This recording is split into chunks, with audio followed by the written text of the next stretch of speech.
Namassarvebhyaha. We now take up the question as to whether the name of India is India itself or Bharat. Which one is more appropriate? What was the conception about our country in the mind of our ancient sages? These questions will be discussed in brief in this session. Our constitution begins with the statement, India, that is Bharat, shall be a union of states. India is, after all, the name given by Westerners to our country. The first appearance of this name is in the work of Herodotus, the Greek historian of 5th century BC. Later on, we see the Arabics calling our country Hind. Even to this day, we retain a portion of that when we say Jai Hind. So it is the Arabic name Hind that repeats itself there. But both the words India and Hind are derived from the name of the famous river Sindhu in the region of the Punjab.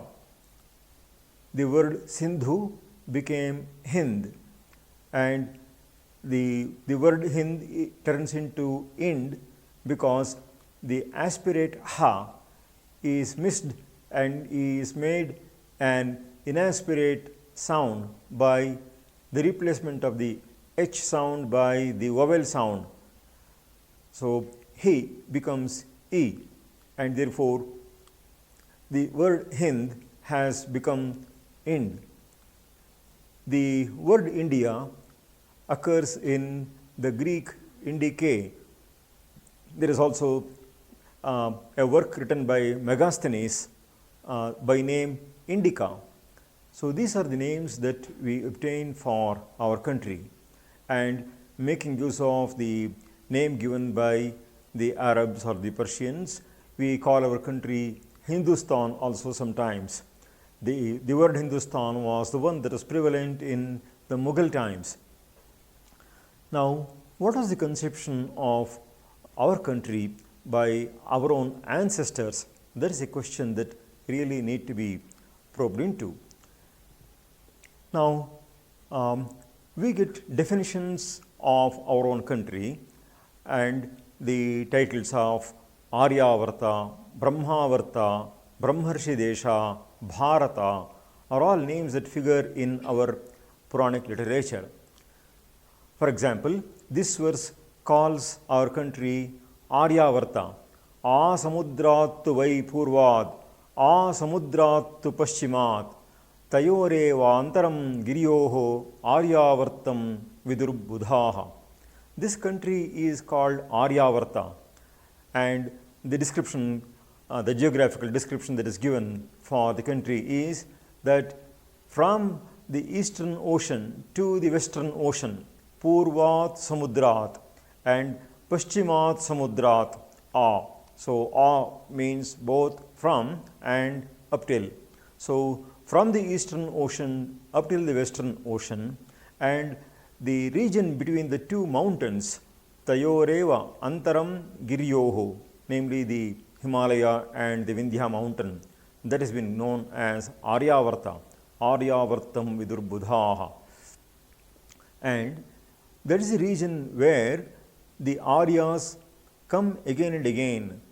Avarta is repeated visit or repeated stay. Now, whenever the country gets filled up by people who no more adhere to the noble principles of the Arya Sampradaya, then the country gets somewhat disfigured, as it were, culturally, and therefore the Aryas come there again and again. So, they make it a point to visit the place and render the place as sacred as it earlier was, and that is why it is called Aryavarta. Avarta is to return again and again. What does Arya mean? The word Arya has no connection with any concept of race as such. On the other hand, the Aryanness has been defined as Aryata nama bhutanam yat karoti prayatnataha shubham karma nirakaro vitaragas tathaivacha. So, where one takes great pains, puts forth great efforts in the interest of the goodness of others, the welfare of others, so it is such a person who is called Arya, and he does it without attachment, vitaraga, and therefore it is such people who have great dedication to the good of the people for no reason whatsoever. Such people are called Aryas. There is also another definition of the word Arya, namely kartavyam acharan karma, akartavyam anacharan, tishtati prakritachare, sato Arya iti smritaha. So, the person who involves himself in activities that ought to be performed and refrains from such actions that one has to desist, and such a person is called Arya, provided he also cares for the particular type of conduct that is most relevant to the particular times. Tishtati prakritachare. So, such a person is called Arya, and therefore, that place where such Aryans come and sanctify again and again is called Aryavarta. Now, our country has also been called Brahmavarta, and the region is identified as Saraswati Drishadvatyoho Devanadyoho Yadantaram Tam Deva Nirmitam Desham Brahmavartam Prachakshate. So, it is in between the two rivers Saraswati and Drishadvati. The two are Devanadis, they are divine streams, and that region which lies in between these two, so is considered as one that has been built by the very divinities, and it is called Brahmavarta. Now, it also gets the designation Brahmarshi Desha. So, it consists of Kurukshetra, Matsya, Panchala, Shurasena, and so on. So, Kurukshetran Chamatsyaschcha Panchalaha Shurasenakaha Yesha Brahmarshi Desho Vai Brahmavarta Danantaraha. Immediately adjacent to Brahmavarta is the Brahmarshi Desha. But the most famous of all definitions and the most comprehensive of definitions is the one that is given in the Vishnu Purana, which says Uttaram yat samudrasya himadreschaiva dakshinam varsham tad bharatam nama bharati yatra santatihi. So, to the north of the ocean and to the south of the Himalayan mountain is the region called the Bharata Varsha, and the citizens there are called Bharati. So, the word Santati is feminine, and therefore the feminine form is used as Bharati, Bharati Yatra Santatihi, and in another Purana it is called Bharati Praja. Praja stands for citizens, and therefore this is another definition that is being given. This occurs in Vishnu Purana, and this gives a beautiful conception of our country. So, at in the southern extreme we have the vast ocean, and in the northern region we have the northern extremity, we have the Himalayan mountain. So, India is a very special country because it is surrounded on three sides by oceans. In fact, the earlier name that is given to the oceans, so the Arabian Sea was called Ratnakara, and what is now called Bay of Bengal was called Mahodadhi, and therefore these two oceans, Ratnakara and Mahodadhi, as though washed the feet of Bharata Mata. So, and Himalaya is as it were the crown of the country. Now, we can see that surrounded on three sides by seas and on one side by the Himalayan region. So, this place is as though designed by nature to be absolutely safe and secure. So, if one has to visit India, it was either through the seas or even what was more difficult through the mountainous regions. So, the regions like Khyber Pass, etc., they were all very difficult to penetrate. It's only when Muslims came and occupied that, so that the place became penetrable. But otherwise, those regions, those mountainous regions provided a wonderful bulwark and a fort-like structure to the country. The place where the black antelopes abound is also a place that is full of the darbha grass, and the darbha is considered a very sacred grass, and it is such a place where darbha grass is available in abundance is the best one for the performance of yajnas or sacrifices, and therefore the country is called Yajnya Desha, or that which is fit for the performance of yajnas. And the place where this facility is not available would be called Mlecha Desha, and therefore this definition, which occurs in Manusmriti, defines our country by the factor of the natural habitat of the dark antelope. And there is also a verse in the Padma Purana which says, Varshet Bharate Brahman Trivargasya Phalam Bhavet Duhyate Kama Dhugdhenuhu Bhumis Samyaganusthita. So this is a country where all the three vargas are achieved. It is sometimes referred to as Trivarga and sometimes as Chaturvarga. By Trivarga we refer to Dharma, Artha and Kama, and by Chaturvarga to Dharma, Artha, Kama and Moksha. Where Trivarga alone is mentioned, Moksha is subsumed under Dharma, and therefore it is in this land that the Trivarga or the set of Dharma, Artha and Kama, or the valid goals of life are all accomplished in this land. And it is also said, for example, in Vishnu Purana, that this is the land which is called Karma Bhumi, and all other countries are only Bhoga Bhumis. That is to say, it is in this land that one can perform the best of karmas, so the sacred deeds, and attain the full fruit thereof, whereas the other countries do not have a full facility for this, or in other words, the full benefit accruing from the performance of sacred acts is not obtained in other regions. Now the country gets the name Bharata on account of the name Bharata. Now there are three Bharatas in our country. One is the Bharata that figures in the Bhagavata story and also elsewhere. So he is the son of Rishabha. Rishabho Murudevyascha Rishabhad Bharato Bhavet Bharatad Bharatam Varsham. So the name Bharata is the country that has been ruled by Bharata, because Bharata was a very great person. In fact, even his father was a very great person. So as he grew old, he entrusted the administration of the kingdom to his son Bharata, and he retired to the forest.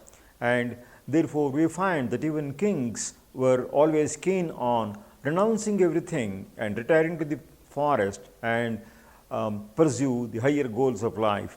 And therefore it is such kings who, as administrators, were deeply attached to their citizens and performed their duties efficiently, and at the same time were so detached that even as his son becomes strong enough to administer the kingdom, they would be keen to entrust the kingdom to the son and would go to the forest for the pursuit of the higher goals of life.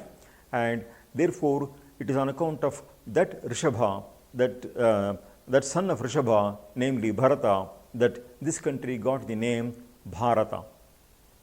Yet another Bharata figures in the Ramayana as the younger brother of Sri Rama. We know the story of Sri Rama. And the third one is the son of Dushyanta and Shakuntala, so whose son is also named Bharata.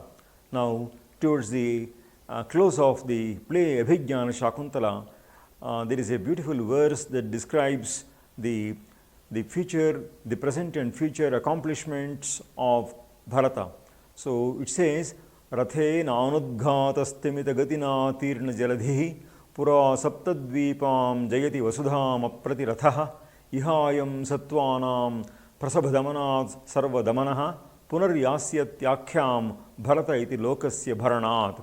So this shows how in future this person this young boy who is still a small child, so who was destined to become the ruler of the entire country and would conquer the country along with the 7 islands, Saptadvipa.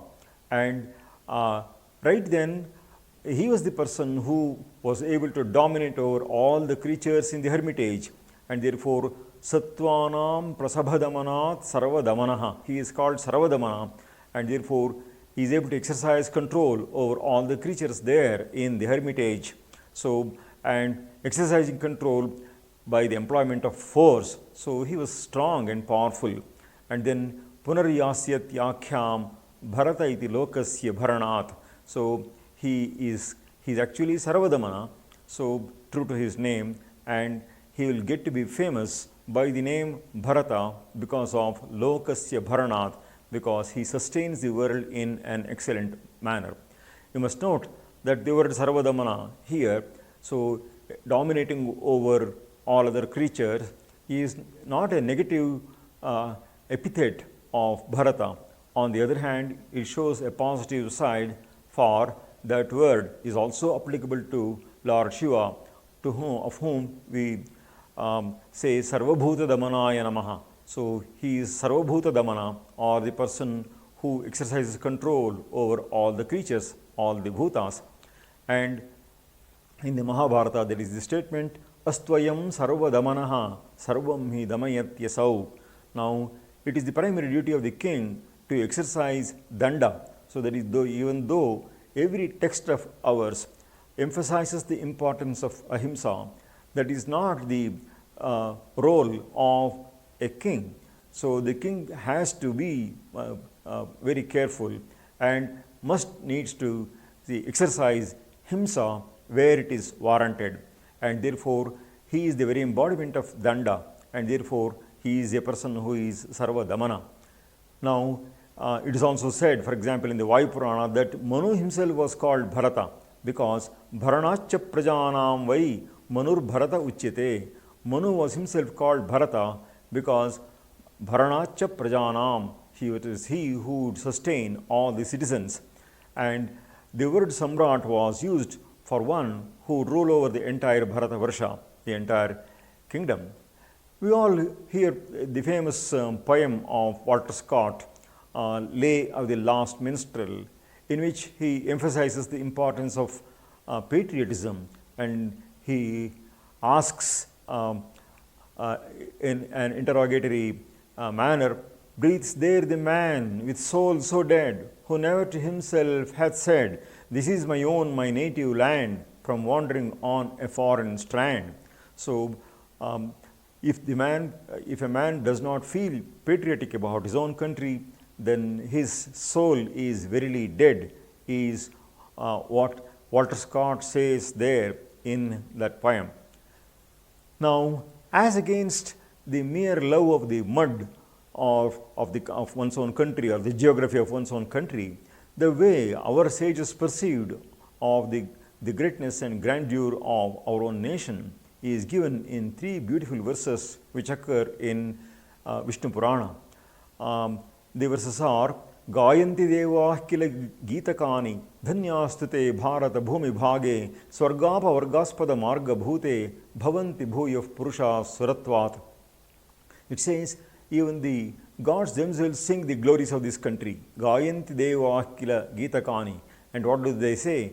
Dhanyastute Bharata Bhumi Bhage. So, those who are born in the region of the Bharata are indeed extremely fortunate. Dhanyaha. Why? The reason is that this country, this Bhumi Bhaga, is Swargapa Vargaspada Marga Bhuta. Now, that provides the avenue for Swarga and Apavarga. Swarga stands for Trivarga and Apavarga stands for Moksha, and therefore all the 4 Purusharthas are covered by the expressions Swarga Apavarga, and therefore all the 4 can be accomplished in this country. The next verse that occurs in Vishnu Purana runs like this: Karman yasankalpita tatphalani sanyasya Vishnau paramatma bhute avapyatam karma mahim anante tasmin layan ye tvamala prayanti. This shloka says that people here are able to perform their deeds without any sankalpa for their phala. That is to say, bereft of any thought about the fruit, they surrender everything at the feet of the Lord. Sanyasya Vishnu, who is the Supreme Self, Paramatma Bhute, and thus they reach this karma mahi or karma bhumi, and ultimately they get absorbed in the Supreme Brahman. Tasmin layan ye tvamala prayanti. Now, Sriranga Mahaguru pointed out how the jiva attains its true nature in the form of jnana, anu, ananda, and amala. So, this is the true nature of the self, and this true nature is attained by the jiva. So, in the course of its absorption with Supreme Brahman. Yet another verse points out, Jani manaitat kvayam viline swargaprade karmani deha bandham prapsyama dhanya khalute manushyaha ye bharate nendriya viprahinaha. It says, we do not know, Jani manaitat kvayam viline swargaprade karmani. Now that we are in the heaven, and when our karmas are exhausted, so we will have to return back to the earth. But we are not sure where we obtain our body. Deha bandham kwa prapsyama. So, where are we going to be born? So, put on another body. And dhanyah khalute manushyaha ye bharate nendriya viprahinaham. It is such people who are born in Bharata and have all their organs, all their faculties intact. They are the ones who are the most fortunate. Now, there is another beautiful verse which brings out the greatness of the country as well as the text Mahabharata together. It says, Bhati sarveshu vedeshu ritis sarveshu jantushu taranam sarvabhutanam tasmat bharatam uchyate. So, therefore, this is the country that is most beautiful and is shown as resplendent in all the Vedas. And then here are the people who are always interested in the good of all creatures, Ratihi Sarveshu Jantushu, and Taranam Sarvatirthanam, the kind of crossing that every tirtha affords, so every place of sanctity affords, is afforded here in this country. And these adjectives apply equally to the Mahabharata text also. So, what theme is espoused in the Vedas is also the one that has been very well expounded in the Mahabharata. And it is this text that shows the love and compassion towards all creatures, and the fruit of visiting all Tirtha Kshetras is also obtained by a study of the Mahabharata text itself, and therefore this provides the greatness of the Bharata Desha and the Mahabharata text in the same words. Now, this country is, as it were, protected by nature. So, this is a country of excellent biodiversity, as we find that there is no other country which has this kind of biodiversity and cultural diversity, and therefore this is rich in these aspects also. Apart from the mineral wealth and so on, this has these riches. Now, as you can see that this country was plundered so for 1,000 years, and Europeans and others tried to find a route to this land, because this land was famous not only for its spiritual wisdom but also for its material wealth. And the accounts of the various foreign travelers also shows the greatness of this country. And the description of Kalidasa, so in the opening verse of Kumar Sambhava, where he says, Astyuttarasyam dishi devatatma himalayo nama nagadhirajaha purvaparau toya nidhivagah yasthitah prativya yuva manadandaha, brings out the entirety of the country in a small verse. So, in the northern direction, Uttarasyam Dishi is this embodiment of divinity, Devatatma Himalayaha, the king of mountains, Nagadhirajaha. and the expanse of the mountain is such that its feet stretch towards the eastern ocean and the western ocean. So, Purvaparau Toyanidhi Vagahya, and therefore, if one were to conceive of a measuring rod for the entire earth, it is this mountain. So, Sthita Prithivya Iva Manadandaha. Now, it is as though Indian culture or the Bharatiya culture is the Manadanda for measuring other cultures of the world. So, this is the greatness of the land. Now, Sriranga Mahaguru also pointed out, as a few others also have done, namely that the word Bharata stands for the pursuit of the inner light. The word Bha or the word Bhas, so both mean light, and Sriranga Mahaguru it was who pointed out that this light is nothing but Jivana Moola Jyoti. So, that is the light, the supernal light.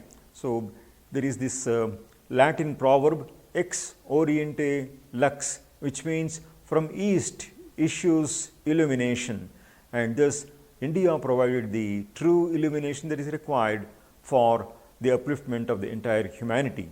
And Sriranga Mahaguru also pointed out that it is in this country that the Lord has descended again and again for Dharmodhara. So, therefore, this is the greatness of this country, which has not been the fortune of any other country in the world. And now it is it's only proper that we dedicate ourselves for the same goal, namely the upliftment of the entire humanity. Now, Manusmriti declared without hesitation and with full force and clarity, it says, Etaddesha prasutasya sakasha dagra janmanaha swam swam charitram shiksheran prithivyam sarva manavaha. So, all human beings are to learn lessons from this country, and therefore, the Brahmana of this country is a person who is dedicated to the supreme cause, and therefore, he will provide a source of illumination for all others striving towards the great goal. There is a beautiful verse of Bhartrihari which says, Sthalyam Vaiduryamayam Pachati Tilakalam Chandanair Indhana Ughaihi Sauvarnair Langalagrair Vilikati Vasudham Arakatulasya Hetoho Chitva Karpura Khandan Vritimiha Kurute Kodravanam Samantat Prapyemam Karma Bhumim Bhajatina Manujo Yastapo Mandabhagyaha. The fellow who is born in this country, so which is the Karma Bhumi. So, if he does not perform tapas, he is indeed the most unfortunate. So, Mandabhagyaha, it says, and it gives three equivalents. Suppose you have a vessel made of Vaidurya, so it is studded with gems, Sthalyam Vaiduryamayam, but you use it for the most trivial of causes, so of purposes, namely Pachati Tilakhalam. So, you cook some product issuing from sesamum and burning the very sandalwood for the sake of that, Chandanair Indhana Ughaihi, which is to say, you are putting the best of instruments for the silliest of purposes. Similarly, analogy number 2, to show the wastage if a person does not perform tapas here. So, is Sauvarnair Langalagraihi Vilikati Vasudham Arkatulasya Hetoho.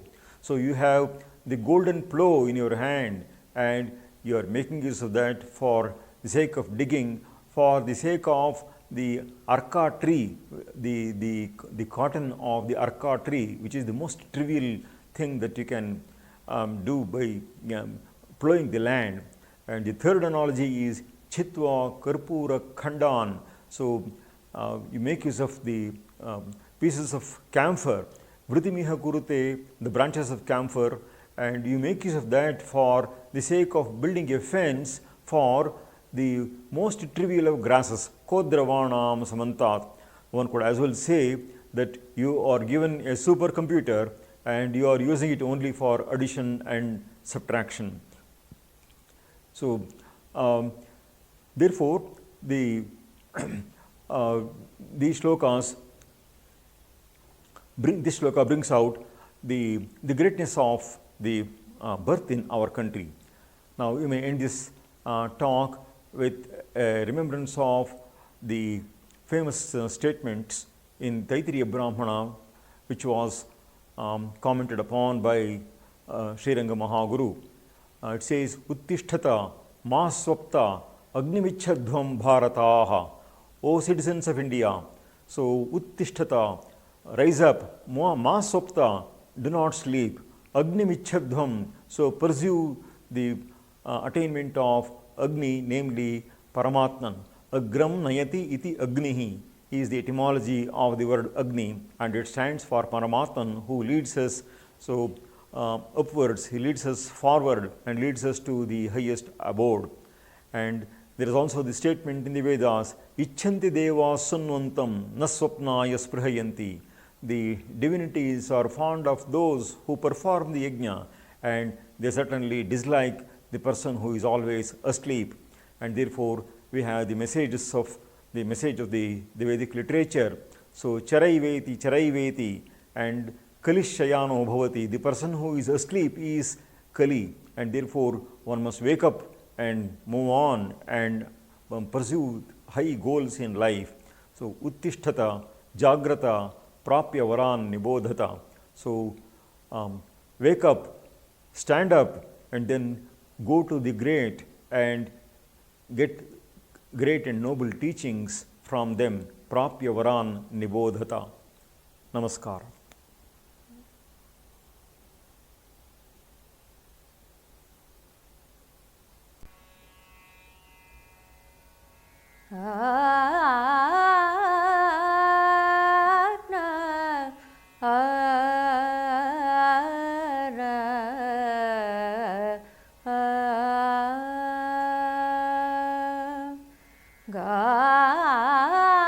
गायन्ति देवाः किल गीतकानि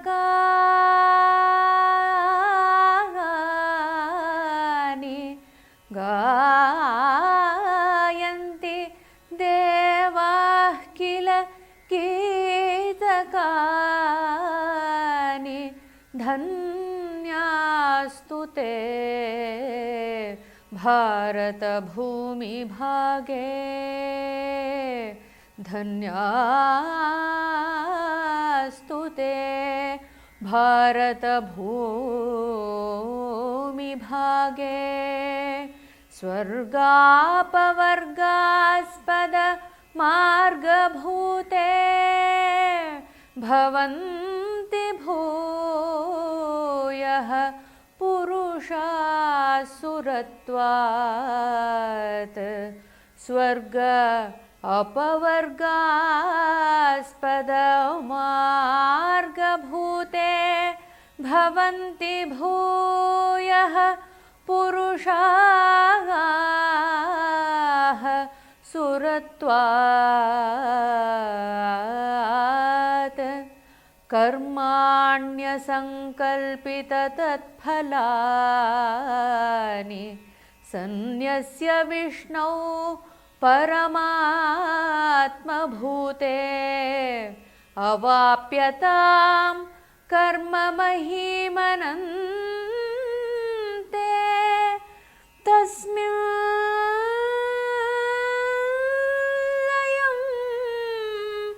ये त्वमलाः प्रयान्ति तस्मिल्लयं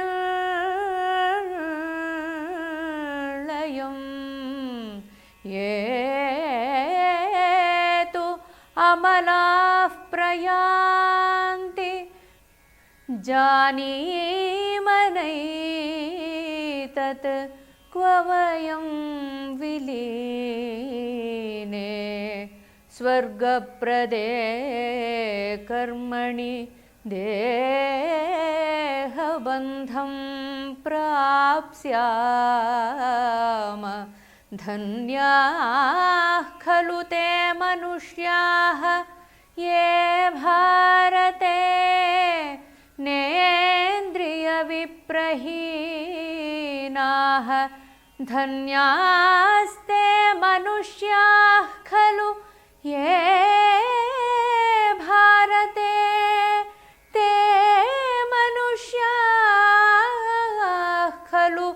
धन्याः